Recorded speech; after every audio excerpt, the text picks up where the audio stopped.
एगो बीटी अडी जोरे रुआक कनाय, चलो से हॉस्पिटल लांग इदिया।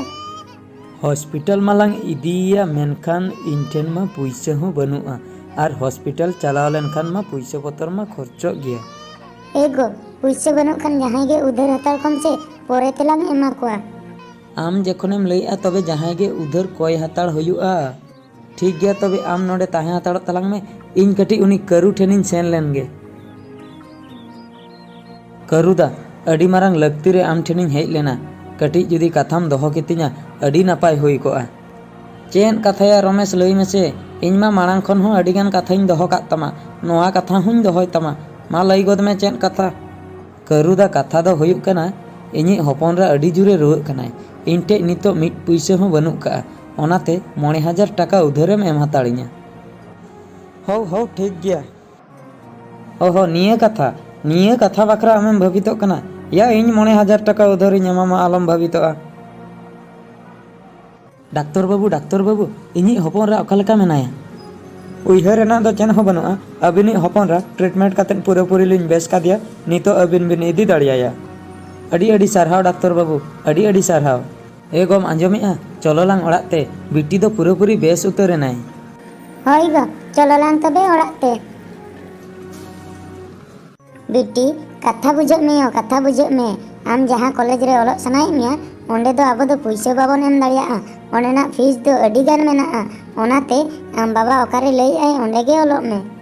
बांग इन जहां कॉलेज रे ओलग सनाኝ कना ओना कॉलेज रे गिñ ओलगआ। इंजरिन झोतो गाते गिद्रा मारांग कॉलेज रे को ओलग कना, इन दो चेदा हुडिंग कॉलेज रे ओलगआ, जहां खोज गे पुइसा नाम बिन इन हो ओना कॉलेज रे गिñ ओलगआ। ठीक गया बेटी, आम जहां कॉलेज रेम चाहाएआ ओना कॉलेज रेगे ओलग में, अलिन जहां खन गे पुइसा लिñ व्यवस्था आमा। एगो तेहेñ आलांगा कुकमु पुराव आकान तलांगा, तेहेñ आलांगी बिटी चाकरी नाम काआय, नोआ कथा को आंजम काते इñ मा अडी रस्काñ बुझेइआ। होय गो इन हो अडी रस्का गिñ बुझेइआ, आलांगा कुकमु तेहेñ उतर पुराव आकान तलांगा, अडी दिन खoj लांग आसालेआ आलांगी बिटी चिकाते मारांग ᱧᱚᱜ चाकरी नामाय आर ओनागे हुइना, ओनाते तेहेñ इन हो अडी रस्का गिñ बुझेइआ। नोआ को कथा मा ठीक गया, मेनखान आर मिटन कमी आयो बाबा हिसाब ते ताहेन तलांगा, ओना कमी दो हुयुक कना बिटी चिकाते भागी ᱧᱚᱜ ओड़ाग रे लांग जावाय छिंडोइया, ओनागे तलांग मुचाद कमी दो। ठीक गया गो, तेहेñ बिटी हेज लेन गे, तेहेñ दो जावाय कथा को लांग कुली उतारेया। एबा तेहेñ निंदा दो हां बंज रुआड़ा, तेहेñ दो दाका को जम कातेन अबिन दो गिति जोंगाग बिन, इन दो आलोबिन तंगीइñा, तेहेñ मिटन गाते कुड़ियाग बापला ओड़ाग इन सेनोग कना, ओंडे गे हां तेहेñ दुñ ताहेना। बिटी बापला ओड़ाग माम सेनोग कना, ओना मा ठीक कथा गे, आम आयो चेद कथा चंगे मेतामाय मेनते तिंगु तराग में उनिया कथा आंजम तराय में। आयो तबे लगन होवाय में, इन दो अडिñ लगनोग कनाñ सेन उतारो लगिआ, लगन आयो होवाय में तबे चेद कथा लई सनाय कनाय लई माय लगन।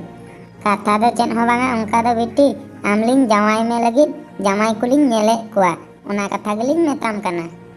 यो तिना धैन मेन का बिना इन बखरा दो जामाय को दो आलोबिन नेल कुआ, चेदाग से इन दो इñाग कुसितिñ जामायोआ, इन बखरा जामाय दो इñiñ ठीक कुआ, इन अकोइñ कुसियाया उनी ठेनिñ जामायोआ, अबिनाग कुसि ते दो बांगा।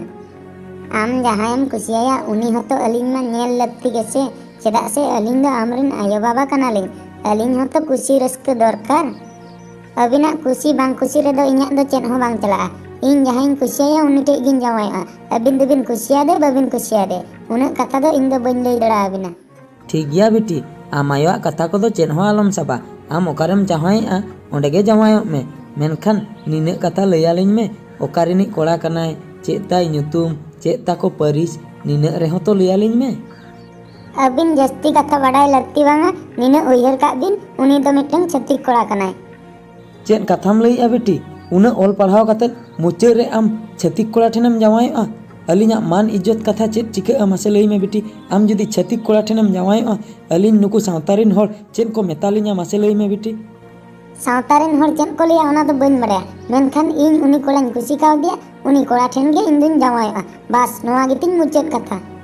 बेटी आम जहां सांताल कोड़ा ठेज गे जावायोग में, अलिñ दो चेद हो बलिñ मेतामा, मेनखान बेटी उनी दो छत्तीक कोड़ा कनाय, छत्तीक कोड़ा ठेन दो चिकातेम जावायोआ।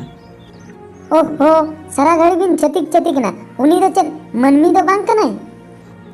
मनमी कनाय, मेनखान बेटी सांताल दो बांग कनाय, उनको दिकु हर दो आमा चक्री नेल तेको अपनारे मिया नित आम ठे चक्री मेनाते उनको को कुसियाम कना आम मिटeng ऑल पढ़ाव कुड़ी कनाम ओना तेको कुसियाम कना जुदी आम ठे चक्री बांग ताहे को जुदी अतु दिसोम रेम ताहे को नुकु छत्तीक हर चेत अतु दिसोम रिन मुरुक संताल कुड़ी को बापला को चेदा को बापला मुरुक संताल कुड़ी ठेन दो मुरुक संताल कुड़ी दो चेदा को कुसिया को ओने गेतो बिटी मुरुक संताल कुड़ी दो नुकु दिकु दो नुकु छत्तीक दो बांग को कुसिया को असल रे दो नुकु छत्तीक दो अब संताल जाति के को हिरका मेनखान आपे ठे टाका पैसा और बांग चक्री को मेना खातिर और बांग ऑल पढ़ाव पे चेक का खातिर उनको दो आपे को अपनारे पिया बिटी जुगे जुगे नुकु दिकु ठेन खय अब संताल हर दोबन शासन हचोक कना ओनाते अब संताल हर दो उनको दो को हिरका को गया एनते रहो बिटी नोआ सावता कथा बाम उयहर लेआ मुचारे आर हो छत्तीक कोड़ा रेगेम जावायोक कना इना मान इज्जत चेन हो बाम उयहर लेआ नुकु सावता हर इन जवाब चेन इन एमा को बिटी जवाब चेन इन एमा को सावता सावता सावता नोआ सावता कथा को इन दो बन बड़े आम जहाना गेम लेया को सावता कथा लई लईते इना बहक को पे खराब चाबा के तिना बिटी आबुआ सावता भितर रेबन जनाम आकना ओनाते आबुआ सावता रेना रायरित ते चलाव हुया बना आबो जुदी आबुआ इच्छा ते जतना बन करावा तबे सावता कथा दो अकय बुझवाय आबो बन ऑल पढ़ाव आकना ऑल पढ़ाव कते जुदी सावता सेन बाबन कयोगा तबे उन ऑल पढ़ाव कते लाभ चे थिरुक बिन इन दो अकया कथा बन अंजमा इन दो जहां कुसियाय कना उनी ठेन गिन जावायवा इन दो छितमड्डी कनिन मॉडर्न जुग स्मार्ट कुड़ी छितमड्डी नेल की आपे बोहा नुंकु के को मेता को कना नाहा जुगरिन ऑल पढ़ाव शिक्षित कुड़ी इन दो खाली नुई सुमुंग कथा दो बन लैया नोंकान को गे अडिगान आबो धरतीपुरी रे मेना को जहां की आबो सावता को डामाडोलेआ आबो सावता कथा चेन हो बाको उयहरेआ ऑल पढ़ाव ते को शिक्षित कना मेनखान मुचाद रे आबो सावता सेन दो बाको कोयोगेआ सानाम को मुचाद रे मिटटें कथेन मेता पिया ऑल रोल धर्म दो तीस रे हो आलोपे आद ताबोना ओना सावते जानाम आड़ांग जानाम आयो बाबा आर जानाम दिसोम दो तीस रे हो आलोपे हिड़िया जानाम आड़ांग खoj सिबिल आड़ांग नोआ दुनिया रे ओका रे हो बांग ᱧᱟᱢᱚᱜᱼᱟ जानाम आयो बाबा खoj मारांग बोंगा नोआ धरतीपुरी रे ओका रे हो बनुक कुआ मेनखान दुख बुझाग कना नाहा नेतार ऑल पढ़ाव शिक्षित कुड़ी छतिक कोड़ा ठेन को जावायोक कना जावायोक पे मेनखान मिटटें कथा नाहा नेतार कुड़ी उयहर दोहो काग पे हंडी ᱧᱩ लेखान जहाँ रस्का बुझागा आराग परुवा रे दो बांग हंडी ᱧᱩ लेखान जहाँ रस्का बुझागा आराग परुवा रे दो बांग सांताल कोड़ा ठेन जावाय लेनखान जहाँ दुलार ᱧᱟᱢᱚᱜᱼᱟ छतिक कोड़ा रे दो बांग।